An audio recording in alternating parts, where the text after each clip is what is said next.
ముందుగా మన Jubilee hills ప్రాంత ప్రజలకు అలాగే మన ప్రతి ఒక్క ఓటర్స్కి పేరు పేరున నా నమస్కారాలు. My name is Mote Shivakumar. I'm practicing as an advocate in the high court as well as in the district court of Sangareddy. నేను మీ ముందుకి రావడానికి ముఖ్య కారణం ఏంటంటే Jubilee Hills by elections. Jubilee Hills by ఎలక్షన్స్కి నాకు ఏం సంబంధం అని అనుకోవచ్చు. నిజంగానే ఎటువంటి సంబంధం లేదు. కానీ సో అండ్ సో ఏరియాలో బై ఎలక్షన్స్ వచ్చినాయంటే దానివల్ల యూజ్ ఏంది, యూజ్ లేకపోవడం ఏంది, ఎవరికి బెనిఫిట్ అవుతుంది, మనం ఏ విధంగా రియాక్ట్ అవ్వాలి. సపోజ్ నేను ఒకవేళ అదే కాన్స్టిట్యున్సీలో పుట్టుంటే నేను ఎలా ఆలోచిస్తానే చెప్దామని చెప్పేసి మేము ముందుకు వచ్చిన. ముందుగా ఈ జూబ్లీహిల్స్ బై ఎలక్షన్స్లో 3 పార్టీస్ కంటెస్ట్ చేస్తున్నాయి. ఫస్ట్గా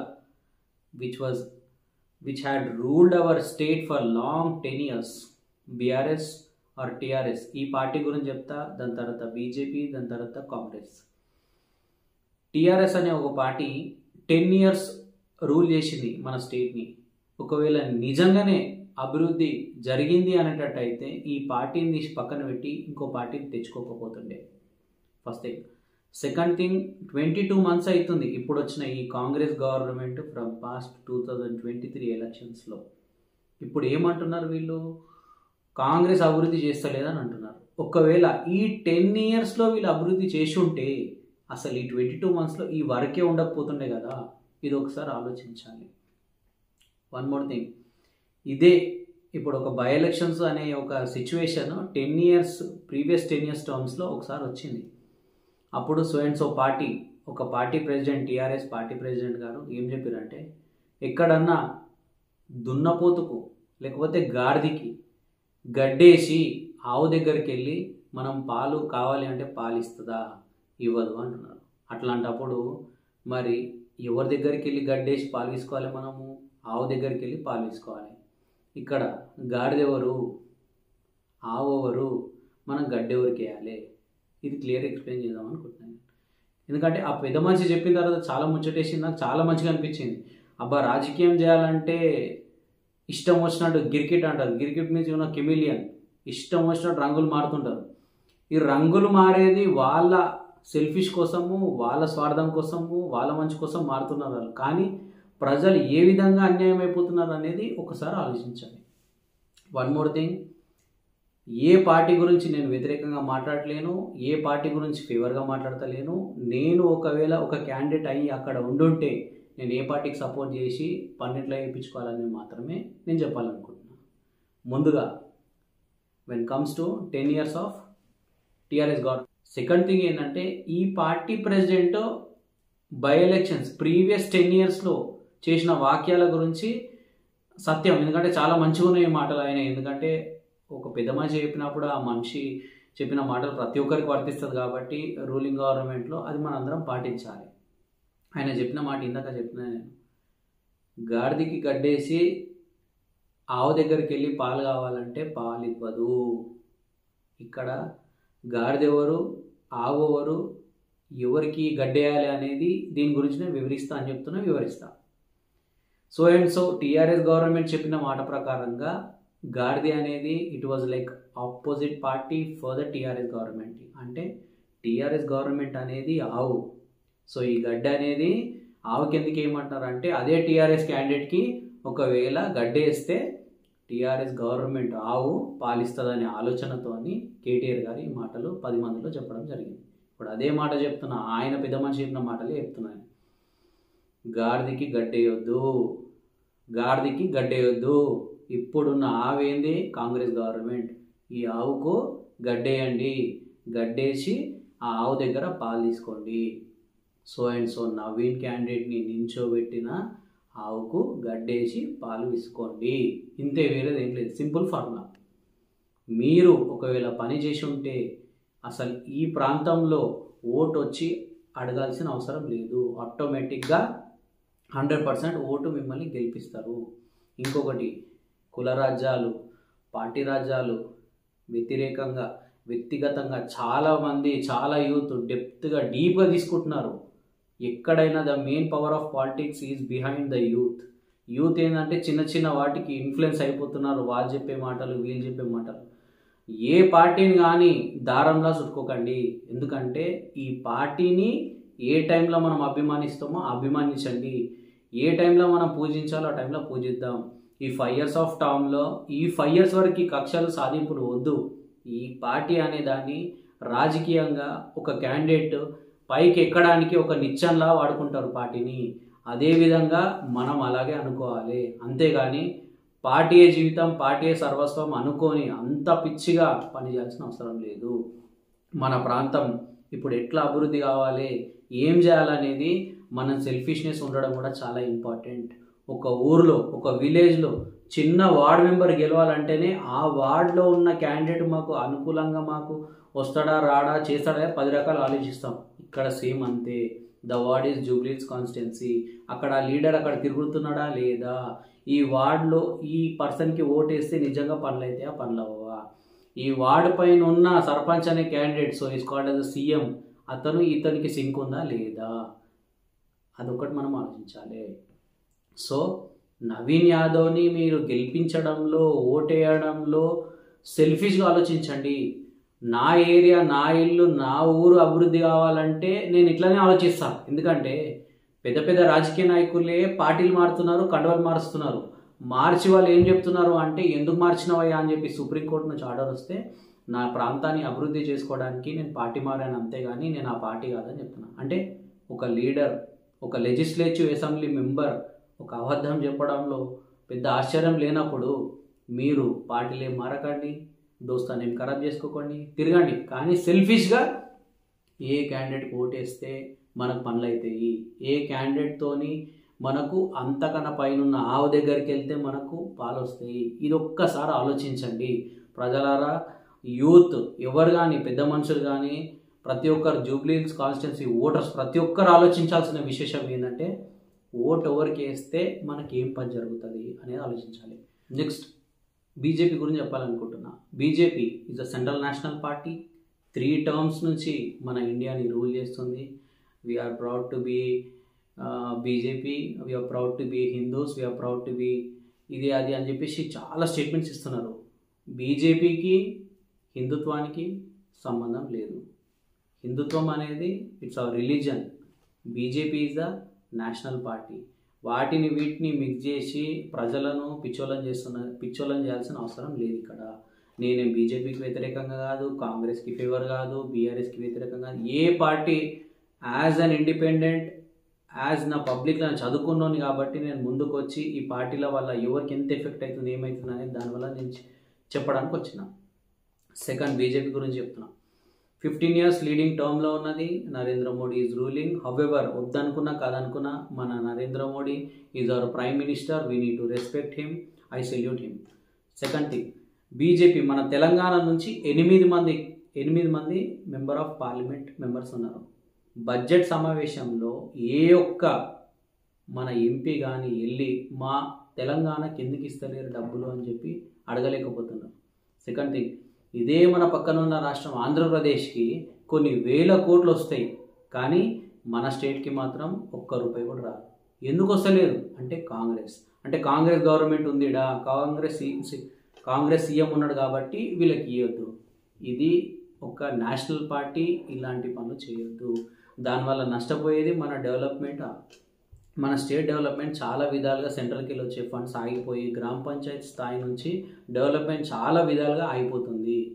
సెకండ్ థింగ్, కిషన్ రెడ్డి అనే వాళ్ళు ఇక్కడ సికింద్రాబాద్ కాన్స్టిట్యున్సీలో జూబ్లీహిల్స్ ఏరియాలో దాదాపు ఒక 10 years నుంచి ఆయన ఇక్కడ మెంబర్ ఆఫ్ పార్లమెంట్ మెంబర్ ఉన్నాడు. మరి ఏ ఒక్కసారన్నా ₹1 ఏదైనా ఫండ్ తీసుకొచ్చి, ఎంపీ ఫండ్ తీసుకొచ్చి జూబ్లీహిల్స్కి అభివృద్ధి చేశాడా? చేయలేదు. సో బీజేపీకి ఏ విధంగా ఓటేయాలి? ఇంకొకటి, బీజేపీ క్యాండిడేట్స్ కూడా ధర్మాన్ని పాటిస్తున్నారు, హిందూ ధర్మం, ఎవ్రీథింగ్ యాక్సెప్ట్ ఇట్. కానీ మీ ఏరియా ప్రాంతంలో పనులు కావాలంటే ఎవరికి ఓటేయాలి? వ్యక్తిగతంగా కూడా అన్నం చూడండి, తప్పు లేదు. వ్యక్తిగతంగా అన్నం చూసి, నవీన్ అన్నం చూసి ఓటేయాలని కోరుతున్నా. బీజేపీ వాళ్ళకు కూడా నేను కోరుకుంటున్నా. ఎందుకంటే లాస్ట్ ఇయర్ 15,000 votes వచ్చినాయి. మాగంటి గోపీనాథ్ గారికి 80,000 votes వచ్చినాయి. ఇతనికి అజారుద్దీన్ కాంగ్రెస్ పార్టీ నుంచి 65,000 votes వచ్చినాయి. సో ఎవరు ఏ లీడ్లు ఉన్నారు ఏందని మనం ఒప్పుకోవాలి. నిజంగా మనం పోరాడుతున్నాము అంటున్నట్టు it shouldn't be like time pass. It should be like you are going to win. However winning candidate కేసి గెలిపించే ప్రయత్నం చేద్దాం. సో బీజేపీ క్యాండిడేట్ గురించి నేను ఎక్కువ ఏం మాట్లాడా. BJP is like a national party. We should always respect the party which ever the party it is. BJP ఇంకా కొందరు ఎంపీలు ఉన్నారు. ఆ ఎంపీలు ఏమంటారంటే అభివృద్ధి ఏం చేయగలుగుతున్నాం అని చెప్పి మీడియా ముందుకు వస్తే మీడియా ముందు ఏమంటున్నారంటే 200 కోట్లు పెట్టి 300 కోట్లు పెట్టి మేము ఇక్కడ రోడ్లు వేస్తున్నాం, నేషనల్ రోడ్లు వేస్తున్నాం. అంటే national road is meant for the transportation and for the purpose of you people making money in that. ఒక స్టేట్ టు స్టేట్ ట్రాన్స్పోర్టేషన్, ఆ ఇంటర్ స్టేట్ రిలేషన్షిప్స్ వల్ల బెనిఫిట్ వచ్చేది ఒక స్టేట్కి అండ్ సెంట్రల్కి. స్టేట్కి వచ్చేది ఇట్స్ లైక్ వెరీ మైన్యూట్, సెంట్రల్కి వచ్చేది it's like very huge. మా ప్రాంత ప్రజలు మేము ఆలోచించేది ఏముంటుంది, మా బస్తీ బాగున్నదా, మా ఇల్లు చుట్టూ బాగుందా, నల్లు వచ్చిందా, నీళ్ళు వచ్చినాయి అని చెప్పి దీని గురించి మేము ఎక్కువ కొట్లాడతాం, దీని గురించి మేము ఎక్కువ పోరాడతాం, దీని గురించి ఎక్కువ కోరుకుంటాం కూడా మేము. అంతేగాని మేమేదో చేసినాం, మేమేదో సాధించినాం అని కాకుండా మిమ్మల్ని మీరు ఒక్కసారి క్వశ్చన్ చేసుకొని నిజంగా మేము సో తెలంగాణలో పుట్టి పెరిగి తెలంగాణ స్టేట్ నుంచి రిప్రజెంటేటివ్గా ఎంపీ అయ్యాం కదా, నిజంగా తెలంగాణకు మేము ఏ ఫండ్ తీసుకుపోతలేము, ఏం కొట్లాడతలేము అంటే అక్కడ మీరు ఎంత మాత్రము అవమానకరమైన విశేషం అనేది మన తెలంగాణకు అనేది ఒకసారి ఆలోచించాలి. బీజేపీ ప్రతి ఒక్క ఎంపీలు, కాంగ్రెస్ ఎంపీలు కూడా 8 మంది ఉన్నారు, కానీ ఢిల్లీలో పవర్ లేదు కాబట్టి కాంగ్రెస్ గవర్నమెంట్, కాంగ్రెస్ ఎంపీ వాళ్ళు కూడా ఏం చేయలేకపోతున్నారు. It is like hopeless thing for them. ఇది పక్కన పెడితే next comes to Congress party. మంచో చెడో, దొంగో దొరో, ఓటు చోరీ, ఎన్నో రకాలుగా కామెంట్స్ ఉన్నాయి, ఎన్ని రకాలుగా అన్నీ ఉన్నాయి. కానీ పవర్లు ఉంది. వద్దనుకున్నా కాదనుకున్నా 22 మంత్స్ నుంచి ఉంది. పనులు చేస్తుందా లేదా అనేది ప్రజలు ప్రతి ఒక్కరు చూస్తున్నారు. నెక్స్ట్ ఇంకా 3 ఇయర్స్ ఆబ్వియస్గా గవర్నమెంట్ పవర్లోనే ఉంటుంది. నీకు పనులు కావాలంటే ఇప్పుడు నువ్వు ఈ రూలింగ్ గవర్నమెంట్ దగ్గర పోతావా, లేకపోతే నాన్ రూలింగ్ గవర్నమెంట్ దగ్గరకు పోతే ఏదన్నా మారుతుందా?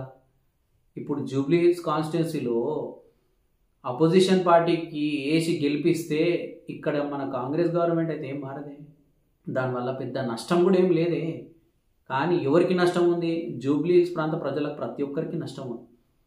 ఈ పనులు కావాలంటే నవీన్ అన్నతో కొట్లాడొచ్చు, ఈ పనులు కావాలంటే నవీన్ అన్న వెళ్ళి మరీ రేవంత్ అన్నతో కొట్లాడి నీకు పనులు చేయించే బాధ్యత తీసుకుంటాడు. ఒక యంగ్స్టర్, ఒక BTech architecture, is an educated young leader. వద్దనకుండా ప్రతి ఒక్కరిని ఆయనంతలా ఆయన వెళ్ళి మనుషులను పిలిపించుకొని మరి ఏం సాయం ఉందా కోరి వాళ్ళని అడిగి మరి వాళ్ళ ప్రాబ్లమ్ సాల్వ్ చేస్తున్నాడు. చాలామంది గవర్నమెంట్ టీచర్స్, చాలామంది ప్రైవేట్ టీచర్స్, చాలామంది స్పోర్ట్స్ చాలా చదివినా, నేను మరీ ఎక్కువ చదవలేను, కానీ అతను సోషల్ వర్కర్ లాగా, ఒక ఎనర్జెటిక్ లీడర్ లాగా ముందుకు దూసుకెళ్తున్నాడు. ఒక పదవి లేకుండానే ఇదంతా చేసిండు. ఒక పదవి తోడైతే ఏమాత్రం అభివృద్ధి చేయగలుగుతాడు, ఏమాత్రం యూత్ని కానీ, ఏమాత్రం ఆ సొసైటీని, ఏమాత్రం ఆ ఒక జూబ్లీహిల్స్ కాన్స్టిట్యున్సీ డెవలప్ చేస్తాడు అనేది ఒకసారి ఆలోచించుకోండి. ఒకటే చెప్పగలిగితే ఏంటంటే, మనము ఏ గవర్నమెంట్ లీడ్లు ఉందో ఆ గవర్నమెంట్కి ఓటేసుకోండి. ఓటేసిన తర్వాత నవీన్ అన్నతో గొడవడి నవీన్ అన్న గెలిపించుకొని పనిచేసుకోండి, గంతే. ఓటు గురించి ఏ విధంగా సెల్ఫిష్గా ఉండాలనేది కూడా నేను చెప్తా. మీరు పార్టీలు మారకండి, దోస్తాన్ని ఖరాబ్ చేసుకోకండి, కానీ ఈ ఓట్ అనేది ఎంత వాల్యుబుల్ అంటే it is like a constitutional right. Constitutional right మనకి ఎందుకంటే ఓటు నీకు నచ్చిన వాళ్ళకి ఓటేయాలి. నీకు నచ్చిన వాళ్ళకి ఓటేయాలంటే అతనితోని పని అవుతుందా కాదా ఎనాలిసిస్ చేసే స్టేజ్లో మనం ఉన్నామా లేదా అనేది ఒక్కసారి ఆలోచించాలి. ఎవరి కోసమో ఓటు అమ్ముడుపోవద్దు, నీ మనస్సాక్షిని చంపుకోవద్దు. ఈ social media plays a very major role in the development of the state as well as nation. Social media is also should be responsible for every development of the country as well as at the state. Social media నిజం చూపించండి, ఎందుకంటే ఈ జూబ్లీహిల్స్ డెవలప్మెంట్లో కూడా social media plays a major role. నిజంగా నవీన్ అన్న పనిచేసిండా లేదా? ప్రతి ఒక్క ఆరోపణలు రౌడీ షీటర్ అది అని చెప్తున్నాడు. అంతెందుకన్నా ఒక చిన్న ఎగ్జాంపుల్ నేను చెప్పడే మర్చిపోయినా. This is the main reason. నేను ఎక్కడో పటాన్చెరు కాన్స్టిట్యూన్సీలో ఉంటా. నేను అన్న నాకు ఎల్ఎల్బి అయిపోయింది, నాకు ఎల్ఎల్ఎం సీట్ కావాలని చెప్పి పడాల రామరెడ్డి సీట్ కోసం అన్న దగ్గరికి వెళ్ళిన. నేను ఎగ్జామ్ రాసిన, క్వాలిఫై అయినా, తర్వాత సీట్ అనేది ఎక్కడో వస్తుంది, సో నాకు ఎక్కడో కాదు పడాల చదువుతుంది, రెప్యుటేషన్ బాగుంటుంది అని చెప్పేసి అన్న ద్వారా వెళ్ళిన. అన్న సార్ని రిక్వెస్ట్ చేయించి మరి సార్ సో అండ్ సో భవిష్యత్ బాగుంటుంది, ఇట్లాంటి వాళ్ళకి హెల్ప్ చేస్తా అని చెప్పేసి నాకు సీట్ ఇప్పించడం జరిగింది అక్కడ. ఇది నేను ఇప్పుడు నాలాగా ఎంతమందికి సాయం చేసిండో అనేది మీడియా ముందుకు వస్తే ఇంకా బాగుంటుంది. వస్తారా రారా అనేది వాళ్ళ ఇష్టం, కానీ నేను రావడం నా బాధ్యత. ఎందుకంటే ఒకరు సాయం చేసేది మనం చెప్పుకునే దమ్ము ఉండాలి.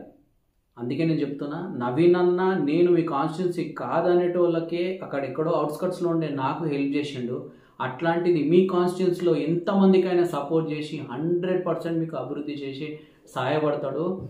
అవిన్ అన్న పర్సనల్గా కూడా నేను కలిసి చాలా మాట్లాడినా. నేను అతనితోని ఆయన నేచర్ కానీ, ఆయన ఒక మాట్లాడే విధానం కానీ, ఆయన ఇన్నోసెన్స్ ఉన్నది. చాలా విధాలుగా గవర్నమెంట్ని తోడుగా తీసుకొని కొట్లాడైనా సరే మనం పని చేయించుకోవాలి, నా జూబ్లీస్ నేను పని చేయించుకోవాలని చాలా విధాలుగా ఆయన కోరికలు ఉన్నాయి. ప్రతి ఒక్కరు సపోర్ట్ చేసి అన్నను గెలిపించాలని కోరుకుంటున్నాను. నేను ప్రతి ఒక్క యూత్ నేను చెప్పేది ప్రతి ఒక్కటి ఆలోచించండి. నేను చెప్పే మాటలల్లో ఎంతవరకు నిజం ఉందనేది ఒకసారి ఆలోచించండి. నాకు ఎన్ని బ్యాడ్ కామెంట్స్ వచ్చినా కానీ నాకు ఫరక్ ఏం పడది. కానీ నా వల్ల ఒక 100 మంది, ఒక 200 మంది ఆలోచించినా కానీ మీ జూబ్లీ హిల్స్ భవిష్యత్ అనేది బాగుంటుంది. So once again think, realise yourself to whom to vote. Vote for Naveen అన్న. 11th రోజు మన ఎలక్షన్స్ ఉన్నాయి. Make sure everyone participates in an election. ఎందుకంటే 50% కన్నా పోలింగ్ ఎక్కువ అయితే లేదు. దాదాపు 4 లక్షల ఓట్లల్లో 2 లక్షల మంది కూడా రావట్లేరు. అంటే ఏ విధంగా ఈ ఎలక్షన్ ఎన్నికలు పోతుందని ఆలోచించండి. జూబ్లీస్ అనేది ఆల్ ఓవర్ తెలంగాణలో బాగా బలిసిన ఏరియా అని అనుకుంటున్నారు, కానీ చాలా పేదోళ్ళు కూడా అక్కడ ఉన్నారు. చాలామందికి ప్రతి ఒక్క నీడ్స్ కావాలి, చాలామందికి చాలా రకాలుగా అవసరాలు ఉన్నాయి. 10% ఒకవేళ ది రిచ్ పీపుల్ ఉన్నా కానీ 90% people are still in a hunger situation. So ఇంకోటి ఏంటంటే ఇంకొక 50% పోల్ ఎందుకు అవ్వట్లేదంటే ఏముందిలే మనకి ఏమవసరం, మనం మంచిగా ఉన్నాంలే అని ఆలోచించుకుంటారు. కానీ ఈ 50% పోలింగ్ వల్ల ఈ 50% కొంచెం తెలియకపోయిన ఓటు అటు వేసినా కానీ ఈ రాజకీయ భవిష్యత్తు అనేది మారిపోతుంది. వీళ్ళ సిచ్యువేషన్ అంటే సో 50% లో స్టేజ్లో ఉన్న వాళ్ళ లైఫ్లో అలాగే ఉంటున్నాయి. ఈ నెక్స్ట్ 50% ఉన్న ప్రతి ఒక్కరు కానీ ఓటు వేయడానికి రండి. మీ పోలింగ్ అనేది ఇంక్రీజ్ చేయండి. ఇంక్రీజ్ చేస్తే 100% అనేది వీళ్ళకు సాయం జరుగుతుంది. ఈ ఓటు వల్లనే ప్రతి ఒక్కటి మారుతుంది. ఇంట్లో కూర్చుంటే మనకి ఏం రాదు. మీ ఓట్ని విచ్ ఇస్ ద కాన్స్టిట్యూషనల్ రైట్ని 100% మమ్మల్ని అంటే మీ సొంతగా బయట వాళ్ళని మనం మోసం చేసినా కానీ మనల్ని మనం అంతరాత్మనైతే మోసం చేసుకోకుండా ఓటు ఎవరికేస్తే మంచిది, ఎవరికి ఓటేస్తే మనకు పనులు అయితే అని ఆలోచించి ఒకసారి ఓటు వేయండి. తప్పకుండా 11వ తారీఖు ప్రతి ఒక్కరు వెళ్ళి మన కాంగ్రెస్ క్యాండిడేట్ నవీన్ యాదవ్ని గెలిపించి జూబ్లీ హిల్స్ని అభివృద్ధి చేసుకోవాలని మనస్ఫూర్తిగా కోరుకుంటున్నాను. జై హింద్. Thank you.